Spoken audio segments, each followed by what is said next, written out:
Transformers More Than Meets the Eye tells the story of a group of robots going around in a spaceship called the Lost Light on a quest that they barely follow. Their captain is Rodimus, a carefree, impulsive Autobot who is content to do just his own thing. He is joined by Drift, a faith-based suck-up swordsman, Ultra Magnus, a by-the-book lawman who is comically serious and uptight, Ratchet, a curmudgeon-y doctor who's having hand issues, Chrome Dome, a robot who can see memories by sticking his fingers into people's heads, Rewind, a cassette who records everything, Whirl, a crazy psychopath who has zero people skills, thought skills, whatever, Red Alert, the head of security who is paranoid for no good reason, Brainstorm, a mad scientist with a briefcase, Trailbreaker, who is an alcoholic X-Man with the ability to make force fields and get his name changed due to copyright laws, Pipes, who is cursed by life to constantly get injured, Rung, a therapist who collects toy models to compensate for not having his own toy in the toy line. Make it happen, Hasbro. Perceptor, the robot so smart that he turns into a microscope, and Swerve, who is the funny one with self-esteem issues. Later on, we also meet Cyclonus, an aging Cybertronian patriot whom everyone calls a Decepticon and once died, Tailgate, a small robot from the time of Cyclonus who claims to be the living embodiment of every Chuck Norris joke from the early 2000s, and Skids, a badass theoretician with memory problems. Oh, there's also about 200 other robots, but they really don't matter. Sorry, Hound and Hoist. The story opens right after the war between the Autobots and Decepticons ended, with Rodimus getting all of his crew together to leave Cybertron to find the mythical Knights of Cybertron, who may or may not exist, because he found a map in the Matrix of Leadership, which is an ornament found in Optimus Prime's chest. You know, the leader of the Autobots who had decided to not be leader anymore after the war ended? That got broke in half. The second they tried to leave, the ship seemingly explodes and it turns out the ship's quantum engines malfunctioned, and already crew members start dying.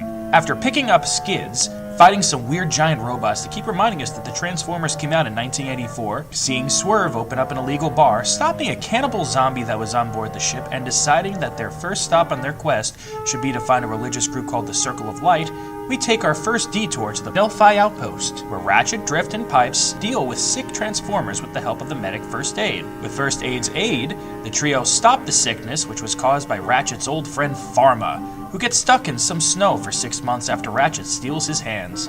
They also free a prisoner named Fortress Maximus, who is the warden at this Autobot jail that was taken over in another story called The Last Stand of the Wreckers by this Decepticon named Overlord, an insanely strong warrior hell-bent on facing Megatron in combat, who definitely will not have any other impact on the story at all. Oh, and Pipes gets hurt badly. He gets better, though. After this, Rung wants to make sure that Fortress Maximus is not suffering from PTSD from the Wreckers comic. But since he's on the Lost Light, of course he does, and he takes him hostage. The situation is stopped when Swerve, hoping that doing this will allow him to officially open his bar, snipes Rung in the head on the orders of Rodimus. At the same time, Red Alert realizes that the ship has an extra passenger, Overlord, whom nobody knows is trapped in the basement. Since this story likes detours, we cut to a completely different group of messed up robots, a group of Decepticons called the Scavengers, who are the worst Decepticons of them all. And I don't mean that in a scary way.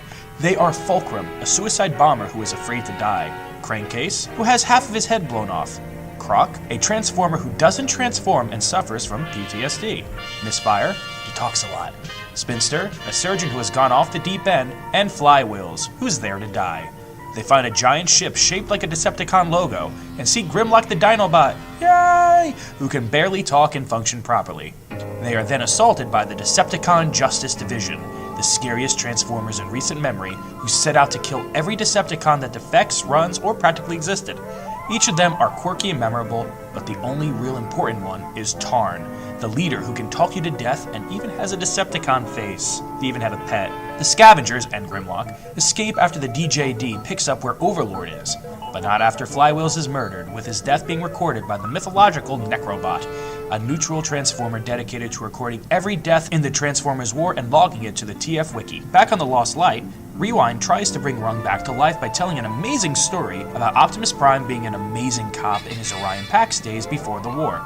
and also the origin for Shockwave. And it works! From there, we see that Chrome Dome and Rewind are a couple. Rewind has been looking for his ex-lover Dominus Ambus. Red Alert tries to kill himself. Tailgate becomes an official Autobot. Cyclonus and Tailgate continue to bond over him not actually being a 2000s Chuck Norris meme, but a waste disposal robot. Trailbreaker changed his name to Trail Cutter to sell toys. There was a spotlight about Hoist, a character who never does anything else, unfortunately. Rodimus giving out awards of his own face, the group finding a giant thumb, Swerve blowing up his own face, and a rendezvous with Thunderclash, the Autobot who literally is the embodiment of Chuck Norris memes from the 2000s. There's also an annual issue that shows, among other things, Swerve being depressed about shooting Rung, Ultra Magnus facing the Galactic Council, an organic group created to keeping the peace, Cyclonus telling us about the Guiding Hand, who are the first 5 Transformers, and Ultra Magnus smiling. Oh, they also get drunk on a hedonism planet. This includes Ultra Magnus. However, all good things come to an end when Chrome Dome went into the basement and freed Overlord, who killed Pipes, R.I.P., Ultra Magnus, R.I.P., and Rewind, who died getting Overlord off the ship. Drift is kicked off the Lost Light after admitting to bringing Overlord aboard, and Chrome Dome is given Rewind's last words, which are, "I love you." I'm not crying, you're crying.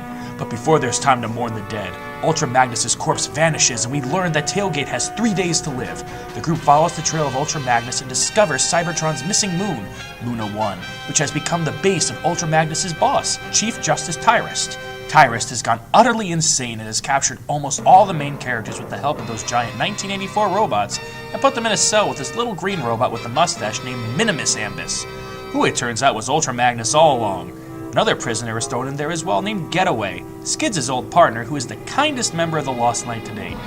They all break out and stop Tyrest from killing half the Transformers with the racism kill switch, thanks to the power of Tailgate knowing the proper usage of a semicolon. At the same time, Ratchet has a doctor's duel with Pharma, who's alive again, who then dies and his corpse is pulled into a portal Tyrest made that go to Cyber Utopia, where the Knights of Cybertron are supposed to be. They return to the Lost Light after rescuing the captured Circle of Light, who want nothing to do with our crazy protagonists, and witnessing Cyclonus using the power of love to save Tailgate's life with a sword. From there, it is revealed that Drift was not alone in bringing Overlord on board the ship. He was actually joined by Rodimus, who put his captaincy to a vote as a retribution. Oh, and Brainstorm finds a glowing green spark in the ground. That's important for later. After saving half of the Cybertronians, the group gets a call from Starscream, who is now the leader of all Cybertron. He asks them to join in a crossover event called Dark Cybertron, which deals with Shockwave trying to destroy everything using some plot device from Simon Furman's run. In the process, the group finds new allies in Nightbeam, a detective who is kinda dead for a while, and Nautica, the initial lone female who is book smart and has a wrench. We also see that Rodimus has a shuttle that is shaped like his own face called the Rod Pod, which is the greatest thing ever! Just ask Getaway. However, the crossover ends with Megatron, the leader of the Decepticons, in case you didn't know, becoming an Autobot and being put on trial for being Megatron. He manages to convince everyone that he needs to be tried by the Knights of Cybertron and becomes the co-captain of the Lost Light, much to everyone's shock and anger. After blasting off again, we see the crew has grown to include Bluestreak, who likes Earth culture, Riptide, a boat who wishes he had a toy of himself, Ten, one of the 1984 robots that acts as Swerve's bouncer, and Ravage, a Decepticon Jaguar who snuck on board to monitor Megatron. There are other characters too, like Crosscut, but they don't really matter. 1 month into the mission, the crew finds a coffin containing Rodimus' corpse. The ship then encounters a second Lost Light, and we learn that it was created in the quantum jump that started off the series because science. This was the ship ravaged by the DJD back when they left the Scavengers, leaving only one survivor, a second Rewind, to replace the dead Rewind. Also, Trail Cutter is dead now, R.I.P. Unfortunately, we also learned that Brainstorm is a Decepticon double agent, and he uses his briefcase to travel back in time. The group thinks he went back to kill Optimus Prime, but he actually wants to kill Megatron to stop the war from starting, so his crush wouldn't die. Along the way, we'll get some character development when he realizes that the Transformers who turned him into a Cyclops with claws before the war were actually working for the Functionists, a group of Transformers who believed in a case system based on a Transformers alternate mode. It turned out that if Megatron was killed in the past, the Functionists would rise to power. After Rewind realizes that the Functionists would make Cybertron utterly terrible but the rest of the galaxy a better place to live, he kills Megatron himself, when Brainstorm decides he couldn't do it. Whirl, being Whirl, takes Brainstorm's glowing green spark into Megatron's cold dead body, making him the first hybrid Transformer. Using time travel logic, the crew returns to the present and decides that Brainstorm is not really a bad guy, unaware that they accidentally made a parallel universe, where the Functionists wage their battle to destroy the useless forces of... wrong. From there, we learn that the DJD and their sassy Minicon nurse Nickel have discovered that Megatron is now an Autobot and resolve to kill him with a bunch of Japanese Transformers. Back on the Lost Light, the gang meet up with Thunderclash, save his life, and pick up a new lady doctor named Velocity. This is good since both Ratchet and First Aid have to leave the ship to appear in different books. But not before an episode of the Swerve TV show! The Lost Light stumble upon Necroworld, home of the Necrobot, where Megatron realizes that he killed a lot of people in war. As he's doing that, Nightbeat yells at the Necrobot for not taking an active part in stopping the deaths he catalogs. When they get back on the ship, Getaway reveals that he has feelings for Tailgate, despite clearly being besties with Cyclonus. Getaway tells Tailgate to show that he has feelings for him too, by asking him to kill Megatron. However, thanks to Cyclonus and Whirl, Getaway's plan is foiled and he's literally and figuratively disarmed and locked up. In the process, Cyclonus nearly dies and Tailgate becomes Superman due to the trauma just in time to stop an evil psychiatrist and his serial killer partner. There's also a Christmas special where Whirl made friends with some Scraplets. Good times. With all that going on, the Scavengers saved a bunch of animals who were actually Cybertronians with animal alternate modes that were forced to be mindless animals and left them with Fortress Maximus and Red Alert, who stayed on Luna 1 to take Ultra Magnus' old job. Rodimus and the main crew save a bunch of organics along with Megatron, who is a pacifist now. All the main characters, minus Perceptor, Bluestreak, and Riptide, get a signal to go back to Necroworld, where they discover that the Necrobot is dead. The Rod Pod is destroyed, thus stranding them there. Getaway staged a mutiny, meaning that they can no longer go back to the Lost Light, and to top it all off, the DJD, along with their Decepticon army, and Overlord, who is alive somehow, are outside ready to kill them. Trying to duplicate how Tailgate got his superpowers, Skids lets himself die and powers up the group, giving them the push they need to fight back against the Decepticons. As the battle gets dire, the Autobots capture the DJD's pet and discover he was actually Dominus Ambus all along, just domesticated like those animals the Scavengers came across. The pet dies and Chrome Dome learns a valuable lesson about addiction. During the fighting, Drift and Ratchet return from Drift Empire Stone and turn the tide, but it takes the death of Ravage to get Megatron involved. Megatron massacres the DJD and the rest of the Decepticons retreat. As this was happening, the Autobots learned that the Necrobot had taken Nightbeat's scolding to heart and went back in time to find all the missing dead Cybertronians whose deaths were unaccounted for, like Optimus's old friend Roller. And then the planet blew up. More Than Meets the Eye ends with 2 codas. 2 issues involving a toy tie-in, and 1 issue involving the Scavengers going to Earth so Crankcase could find love in a commentary about the nature of Force crossovers. The book is then retitled Transformers Lost Light and picks up back on Necroworld, where we meet 2 lady Transformers named Anode and Lug, who are saved by the Necrobot. However, Lug didn't actually get saved, but was a mental illusion by Anode the whole time until she used a snowflake to rebuild Lug's spark. Seriously, at this time, the smart people on Team Rodimus realized the Necroworld wasn't blown up, but sent to the parallel universe where the Functionist ruled Cybertron. The group waged their own battle to destroy the evil regime of the Functionists, and the alternate version of Rung died in the process. The group is able to return back to the regular universe, but Megatron is left behind and he takes up the role of freedom fighter. However, nobody on the Lost Light knows this and thinks he used the chance to ditch them and escape his own trial. Rodimus at this point is so mad that he gets a new color scheme and has one thing on his mind: revenge on Getaway. The team, unable to use the Rod Pod, takes a corpse and uses it as a spaceship, but not before Tailgate discovers his powers make him a danger to Cyclonus, and thus he stays behind on Necroworld. Unfortunately, he's trapped underground by Decepticons and is doomed to die alone.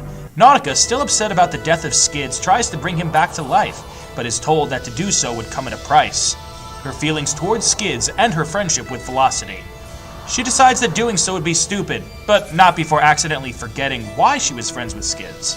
Also, we learned that while this was happening, Scorponok, a major player in Simon Furman's run, is working for a mysterious person named the Grand Architect, who has ties to all the Scavenger subplots mentioned thus far, except for the crossover.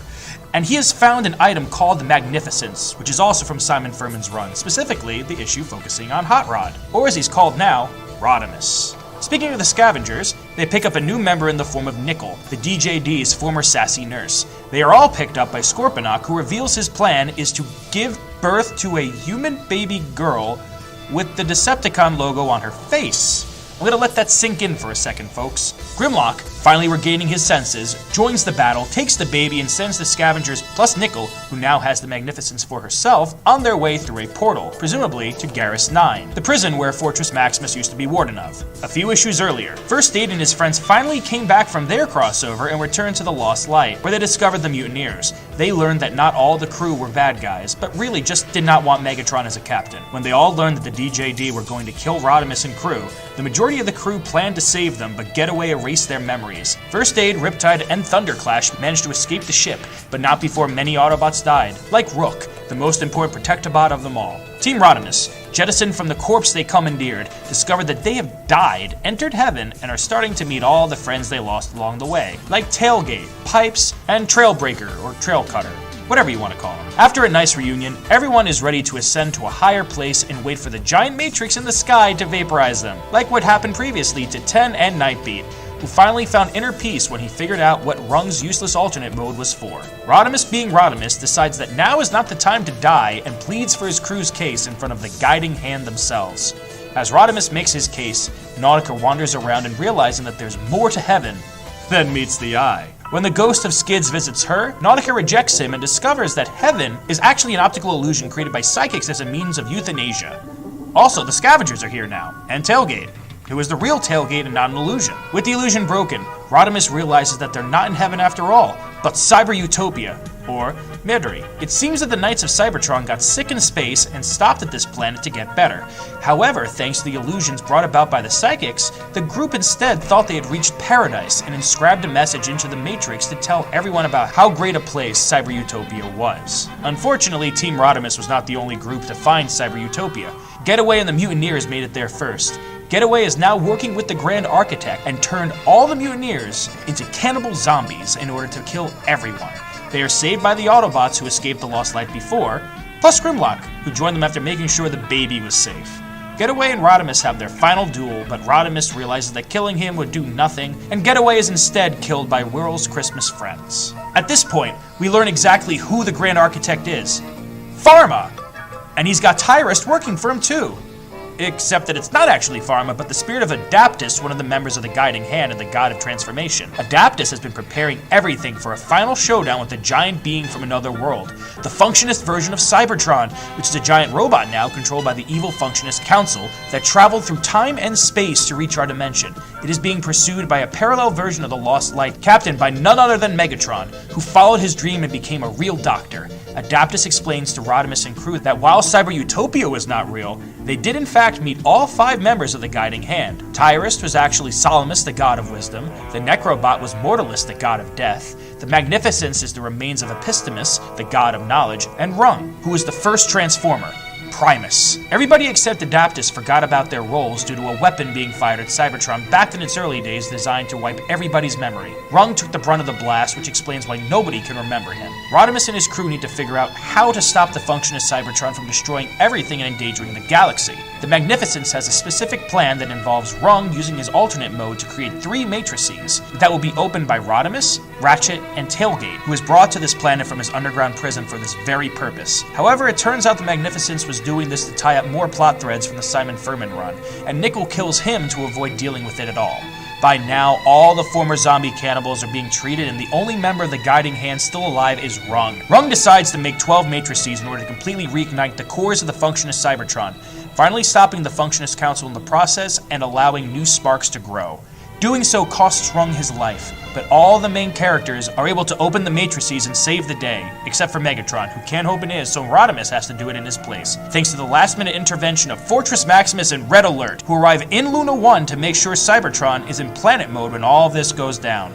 This act causes Cybertron to light up with the words, "Don't forget me," blaze on the planet's surface as Rung's dying wish for his friends. Unfortunately, thanks to that weapon mentioned before, nobody remembers who Rung was.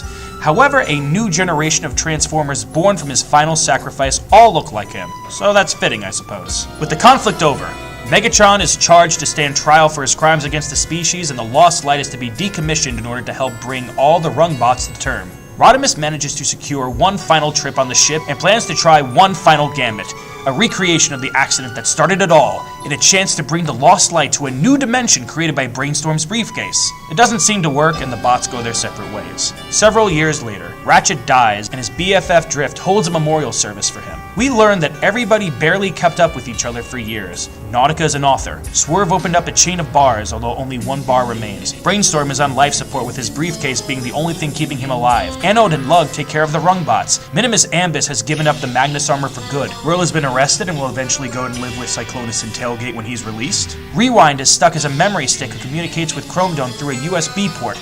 And Rodimus is a drunk who travels the galaxy with Thunderclash. Megatron is nowhere to be seen, the last remnant of him being a Rodimus star that he held onto for centuries, and entrusted to Rodimus, who left it as a memento to honor the deceased Ratchet. Alone after the ceremony, Drift and Rodimus have one final conversation, where they ponder if their experiment to go into another dimension could have worked. Which it turns out it did! In another parallel universe, the Lost Light is free to explore the galaxy, chart their own course, and go on several character-driven detours. The adventure continues.